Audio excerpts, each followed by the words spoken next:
Hey, it is Friday. You know what that means? It is time for Friday Bullpen Sessions. My name is Andy Neary, and this is episode 20.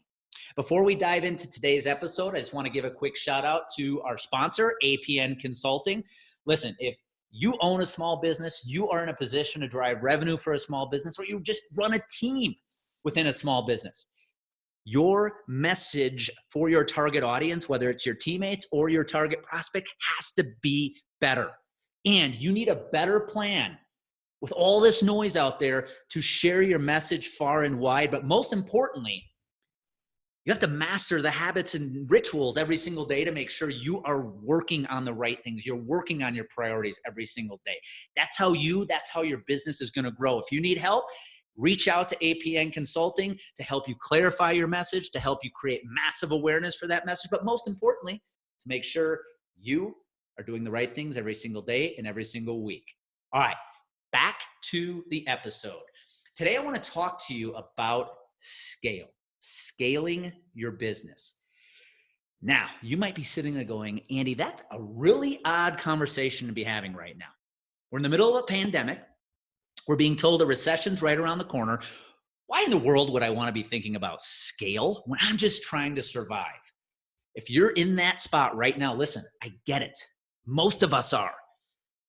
But you're going to make it through. Your business is going to survive if you do the right things. And on the backside of this recession is going to be something beautiful. And you need to figure out how to scale your business. And this is a topic that scares many small businesses and solopreneurs. I know it does for me. Something that's been on my mind for the past 3 or 4 months. How am I going to scale a coaching business? Because coaching requires me to be coaching somebody, and there's only so much of me and only so much of my time. How in the world can I scale this business? Now, there's only one piece of advice I can give you, and the best way to give you that advice is to go back to my days on the pitcher's mound. Today, I'm going to share with you what a pitcher's role when there's an infield fly ball has to do with you scaling your business. So what in the world do I mean? Okay, when you're a pitcher, you're on the mound, you throw a strike, the batter hits a fly ball in the infield. There's one thing a pitcher has to do when there is an infield fly ball, and that is this. Just get the hell out of the way.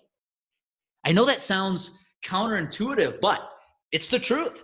If you watch a Major League Baseball game and you see that infield fly, that fly ball hit sky high, even if it's directly above the pitcher's mound, the number one thing a pitcher has to do is just get out of the way. Leave it up to your infield, whether it's the shortstop, the second baseman, or the first baseman, or even the third baseman. It is their role to catch that ball. Your job as a pitcher is to just get the hell out of the way and let them do their job. Listen, as a former infielder and somebody who considered himself a pretty darn good fielding pitcher, this was a hard thing to swallow. Wait a minute, you mean I can't just stand there and catch the ball? I've got to get out of the way so my shortstop or my second baseman can do their job? Yep, that is the role of a pitcher. When there is a fly ball hit on the infield, just get out of the way, let your infielders, your teammates do their best work. That is the best way your defense and your team ultimately will have success. So what does that have to do with scaling? At some point, you have to learn to get the hell out of the way. So for me, I struggled with this for a very long time with my coaching practice. I was doing everything, but I felt I was good at everything. And I wasn't making the right hires. I wasn't finding the right people that could do the work that I shouldn't be doing whatsoever. Even though I might be good at it, doesn't mean I should be doing it.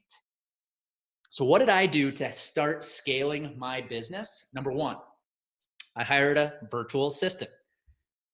She's more like a virtual COO for me. She's excellent at what she does. She's extremely professional, but she started allowing me to to delegate certain tasks in my daily rituals that I shouldn't have been doing. The paperwork, the contracts, the emails to potential clients. Those are things that I was spending a lot of time doing, and it was keeping me from going out and finding new coaching opportunities. The second thing I did, and very recently, was I hired somebody to start posting my social media. If I was going to create massive awareness of my message, my coaching business, I couldn't sit on LinkedIn. I couldn't sit on Instagram, Twitter, Facebook all day and make sure I was posting my content. I needed to hire somebody to help me do that if I was going to scale my awareness. I feel I'm really good at content. I still create my content, but I couldn't sit there and push it out all day. If I was going to create that omnipresence, I had to have somebody else do it for me.